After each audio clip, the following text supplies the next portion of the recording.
اعوذ باللہ من الشیطان الرجیم بسم اللہ الرحمن الرحیم الصلاۃ والسلام علیک یا سیدی یا رسول اللہ وعلی آلک واصحابک یا رحمت للعالمین۔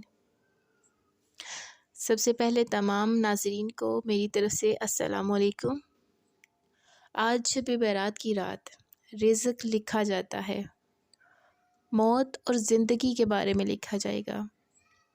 آج سارے فیصلے ہوں گے، کون کتنا جیے گا، کس کو کتنا رزق ملے گا، کس کو کتنی مشکلات اور پریشانیوں کا سامنا کرنا پڑے گا۔ یہاں میں آپ کو ایک تسبیح بتاؤں گی جس کو کرنے سے آپ کے انشاءاللہ تعالی تمام مسائل حل ہو سکتے ہیں۔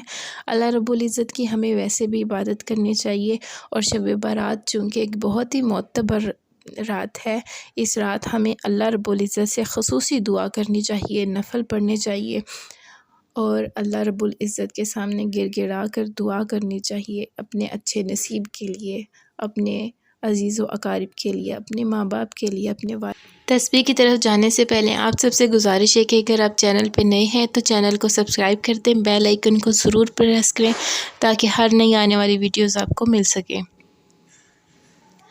ناظرین، اللہ رب العزت انسان کو، اپنے بندے کو 70 ماؤں سے زیادہ محبت کرتا ہے، 70 ماؤں سے زیادہ چاہتا ہے۔ اللہ رب العزت سے آپ کچھ بھی مانگیں، کچھ بھی پڑھ کر مانگیں، اللہ رب العزت دے گا۔ سچے دل سے، سچی نیت سے مانگیں، سر کو جھکا کر مانگیں، گڑ گڑا کر مانگیں۔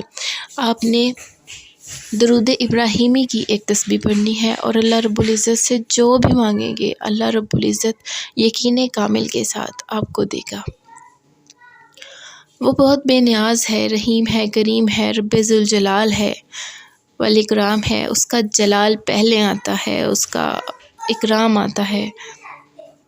ناظرین، اپنے اور ہم سب کے لیے، اپنے وطن پاکستان کے لیے ضرور دعا کیجیے گا، دعاؤں میں یاد رکھیے گا۔ جزاکم اللہ خیر۔ اللہ حافظ۔